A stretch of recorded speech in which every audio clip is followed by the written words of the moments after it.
Hello and welcome to All in Motion. I am your host, Jake Harrison, and thank you all for taking the time on this rainy day to tune in. This is episode 4, Paying Off Debt, and I'd like to take a minute to say thank you to everyone on our team. It's been a true blessing for all of our success. We are going into our first 30 days, and like I said again, just want to thank you all for your support. Our next guest is former military and now works for First Command Financial Services as a financial advisor. Ladies and gentlemen, Garrett Masterson. Garrett, thank you for taking the time to join All in Motion. You're welcome. So we want to know the title "Paying Off Debt." What does it mean to you? It means being not tied down to having to, allocate the next portion amount of your money to paying off debt, which you could otherwise use elsewhere. Okay, cool. So let's get right into it. Where are you from? I am from Colorado. Okay. And what brought you to the East Coast? My wife, Your wife. she didn't like Colorado, and I didn't like New York City, so we compromised and landed on DC. Does it work for both of you? It's working. Okay, cool. Okay. So what attracted you to become a financial advisor? I like money, and First Command offered me a job, and I took it. So, from what I understand, that can be a lengthy process. Is that correct? And it can be difficult because right off the bat, you really don't, as a financial advisor, you don't really make a lot of money when you're trying to get those certifications and those licenses. Is that correct? That is very correct. I didn't make any money while I was in licensing. Oh my. So if you have a wife, like I mean, obviously, I know obviously you had some money saved up, but seriously, for people out there that want to become a financial advisor, what advice would you give? Like, you want to make sure you have somewhat of a nest egg prior to that, because it sounded like almost a year before you really got serious and actually you're working, correct?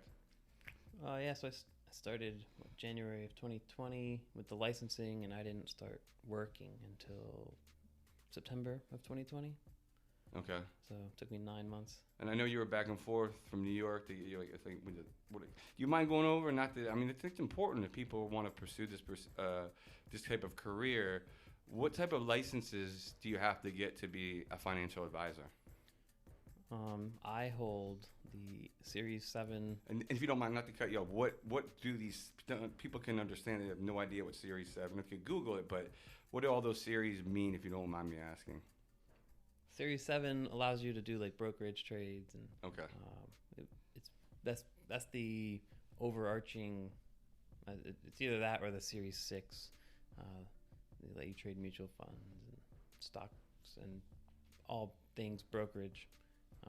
Then I also have the Series 65 and 66, which those are based on like the laws and regulations that hold that a financial advisor or financial professional has to abide by.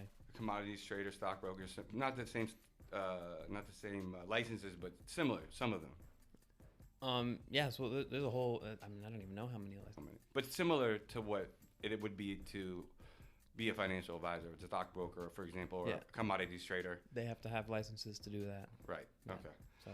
So I have those, and I also have life and health, so I can be an insurance agent. How important is it to be financially free of debt? Extremely important. How do you approach that conversation when you're interviewing or you're first meeting a client and discussing debt, if that comes up? So depending on, it varies case by case. Each client, they have a varying level. Some have no debt, some have lots of debt. Some with lots of debt, maybe they have low interest rates. Some have high interest rates. So we take a look at all of that and see. We want to make sure we want to take care of the highest interest debt first, because think of it like this way: if you have $1,000 debt on a 20% APR credit card, right? Every year you're going to pay $200 of interest on that $1,000. If you're only having a minimum payment of $50, you'll never pay off that debt, because you're going to pay $50, but you're accruing $200 of interest, right? So it'll just It's it'll keep increasing, and if you're keeping using that credit card too, right?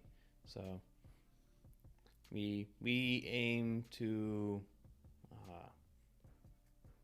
help people get rid of their high interest debt, and that way they can, eventually when you become debt free, and that frees up so much money that you can use to plan for any of your financial goals, that or plan for retirement, or maybe buy a car that you want to buy, go on a vacation. And there's such a thing as good debt, yes or no? Yeah, this could be some good debt. I personally don't like to have any debt. I've been debt free for a couple of years, and it's fantastic because I don't have to worry about paying $200 of my income to, or X amount of money to paying off a certain, car loan or credit cards.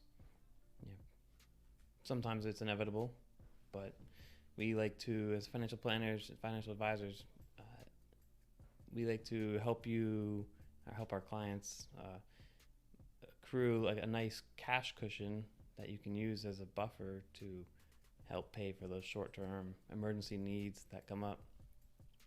Whereas you don't need to use a credit card.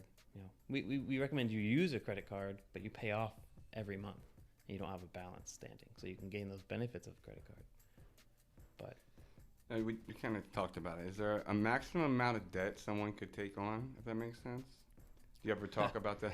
Well, I mean, I know that's kind of a crazy, Sky's the limit there. There's no credit card companies you get credit cards mailed to you. Yeah, I get them all the time. Yeah. I get them for that. Will bankruptcy erase all of your debt? My personal opinion would be, depending on how much debt you have, it's not the right course of action for you. But if someone who has more debt than they'll ever make, that could be considered an option. Actually, I have one client who will remain nameless, obviously. He's how much? $400,000 in debt, ish. So we're, I've had a discussion with him. Hey, you might want to consider go to talk to a lawyer, seeing what you can do to get out of this, just because. But he has other money. Sounds like some other places though, because that guy. Well, he was involved in fraud, so he was a victim of fraud. So. Oh. Yeah, very unfortunate for him. I know. Well, we're not going to say names, but there's someone I know that they restructure and they go file bankruptcy. They have money in other companies, but as I heard them say that, it's called they say it's reorganize or reconstruction. Recharacterize? Something. They have money in other companies, but they're reorganizing their businesses. This is people like in the entertainment industry, and then people in the business world, things of that nature. I know. I'm just saying. Just from what I've read and heard, that it basically is like almost like a reset, and that those particular businesses that they operate. Can someone be arrested for having too much debt? Tax collectors or debt collectors will come to you.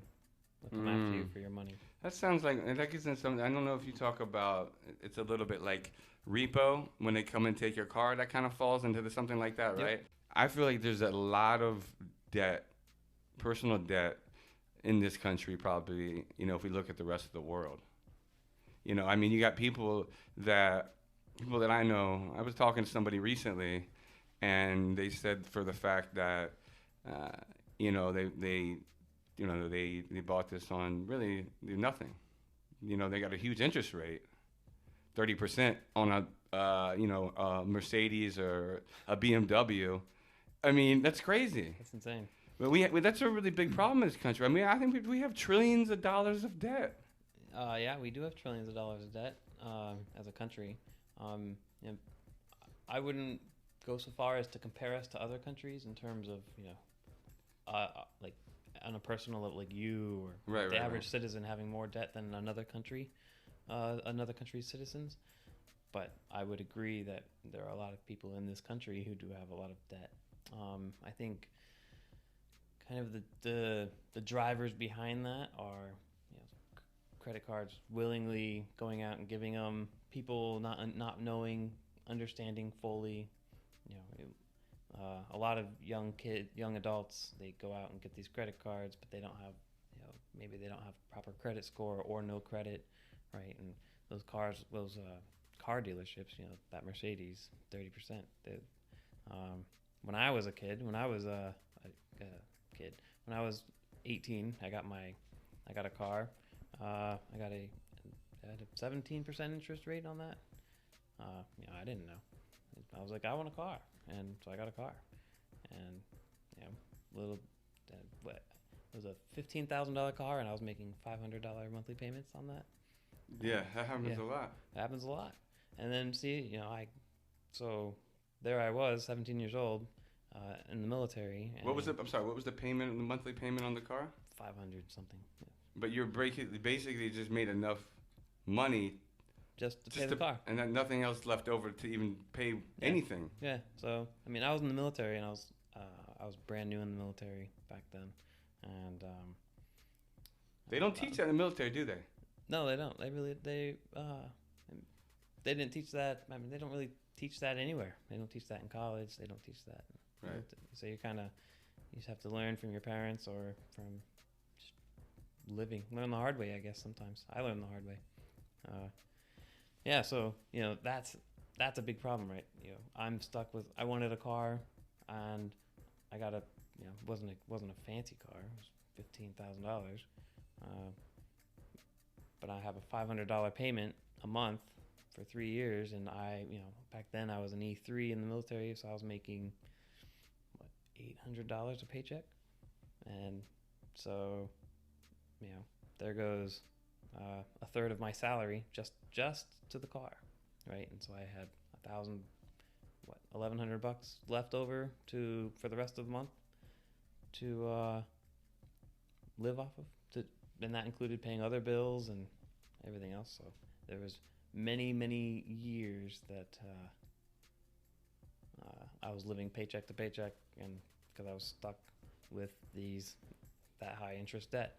So that's why we preach, not having, at least if you're going to have debt, at least you want to try and get reasonable levels of debt or interest rates, and avoid those high interest debts. And sometimes for most people that means sacrificing, right? I mean, you want this, but in order to get that, you have to have this high interest debt. Well, sorry, you might have to not get that thing you want until you can afford it, right? So many people don't live by that.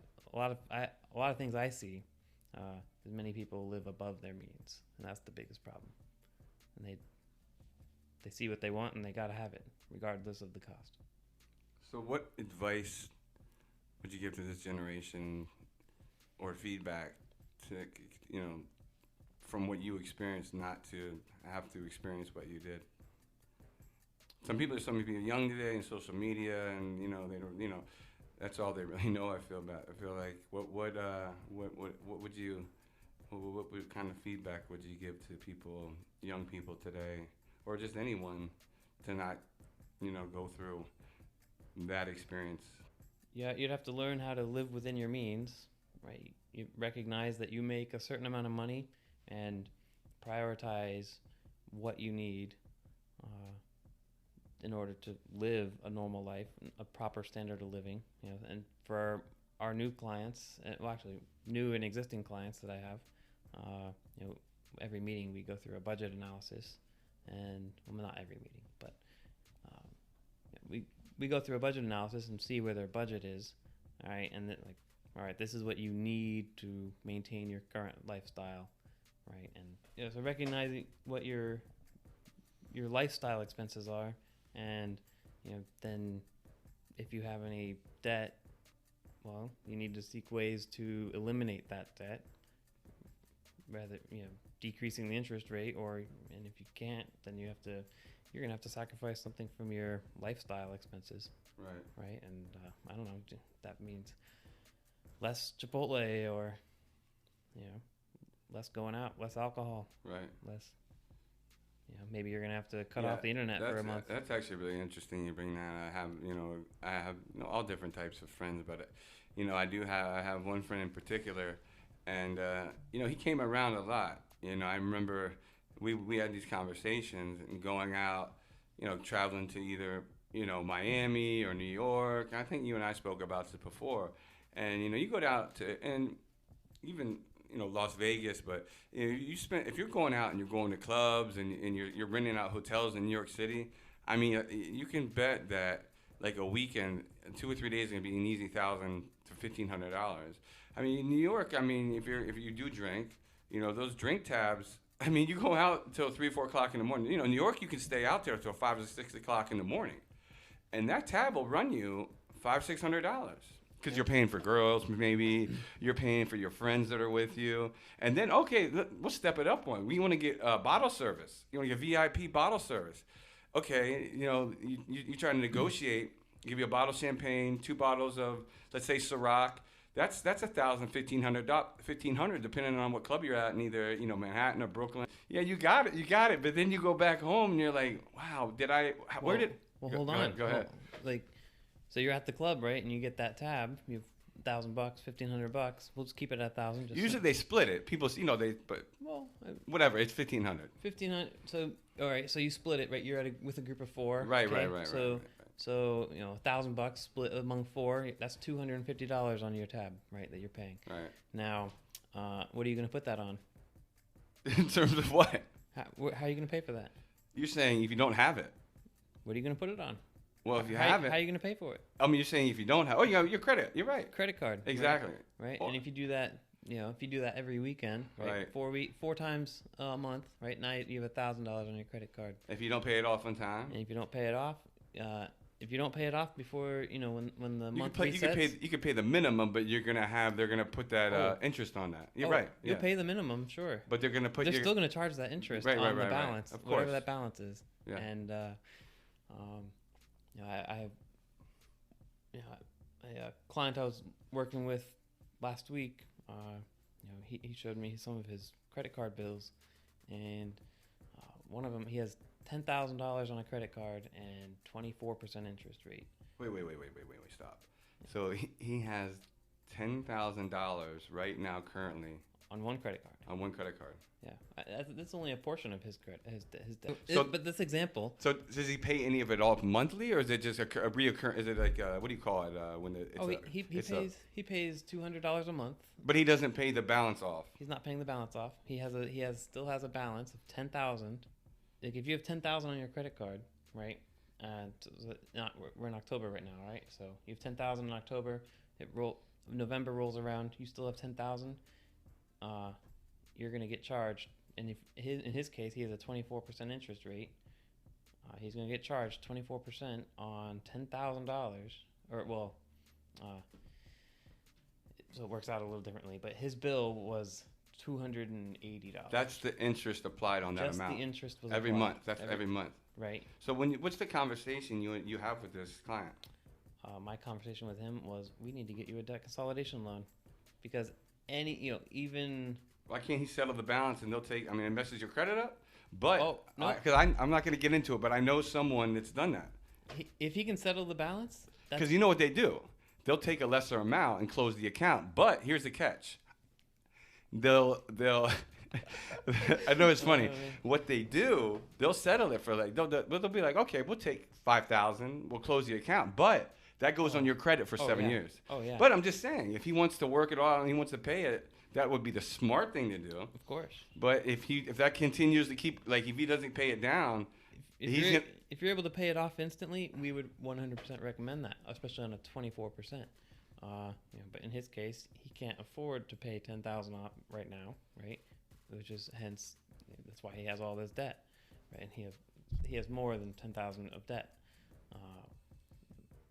So with him, the conversation went, we're going to get you a debt consolidation loan, and hope with my company, we offer debt consolidation loans. So break that down if you don't mind a little bit, like the people that don't know what that means or how. So a debt consolidation loan is basically it's still a loan, so it's something you still have to pay off, but it is something the strategy is that it has a uh, lower interest rate. So in our case, in First Command's case, our lowest we have is 6.99%, right? So if you take a 24% interest rate, you still have that. You're still going to pay that 10,000, but instead of having 24% interest, you only have 7% interest. Yeah, so what's that like? Yeah. Yeah, I mean, you're saving yourself like, I don't know, $40 a month just in payments to pay it off. I totally beer mathing. I'm not even beer mathing. I'm just throwing out a number. It could be more than $40. I'd have to go look. Yeah, but the point is, you're gonna save yourself money every month just on interest payments and on monthly payments, which Right. and there will be a with your credit card, there is no time. There's no ending. There's no end date. There's no light at the end of the tunnel. It's whenever you pay it off, that's when you pay it off, right? So you keep using the credit card, so you're going to keep having that debt. That's going to keep growing. But with a debt consolidation loan, right? It's a loan like a car loan. Eventually, you'll pay it off, and you'll stop paying it. Right. And then once, congratulations, now you have $10,000 less debt, and now we can use that $300 to use of his new loan payment that you can use to build up your savings account. There are definitely cases where it doesn't make sense to do it, even if it has a lower interest rate. Maybe they're not saving money, so it's definitely something you have to sit down with someone and look at that, see if it's the right fit for you.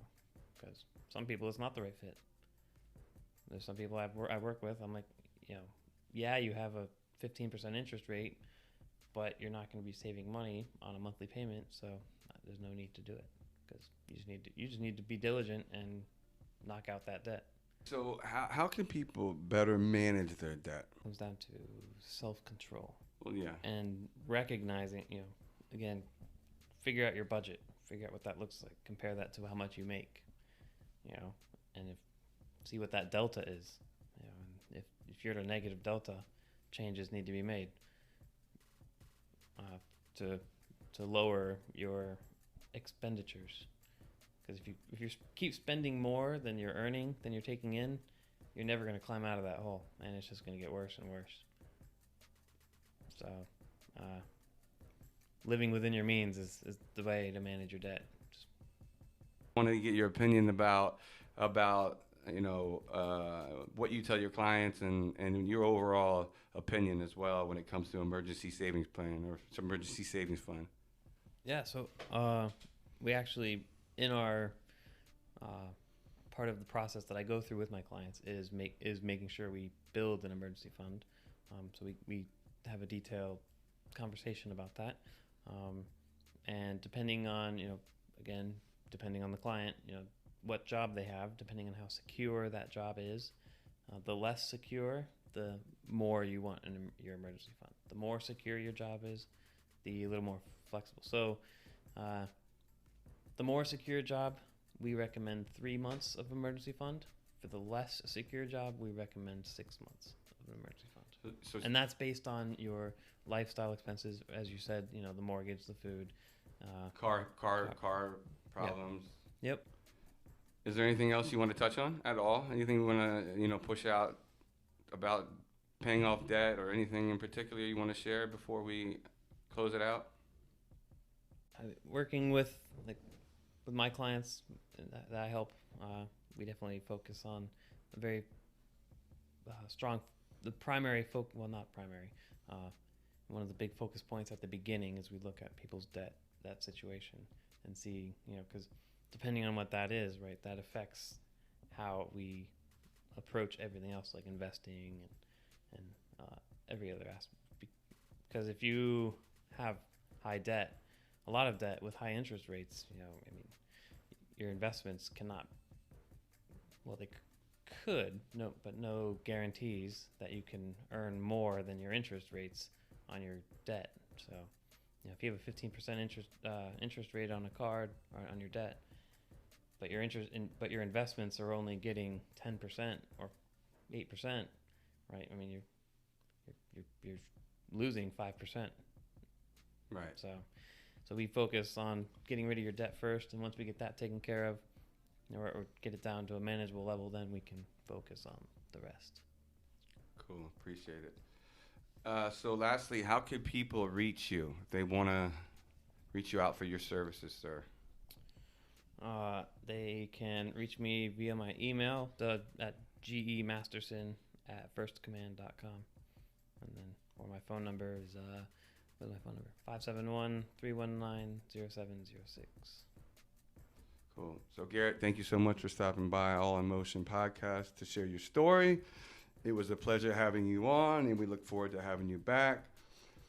Oh, yeah, man. To the audience, please be sure to follow All in Motion podcast on Instagram at All in Motion podcast, YouTube and Spotify. And if you would like to contact us or have feedback on a specific topic you would like to hear, please email us at allinmotionpodcast, altogether, allmotionpodcast@gmail.com. Thank you so much, Garrett, again for coming out, and look forward to having you back, sir. Yeah, man, it was a good time.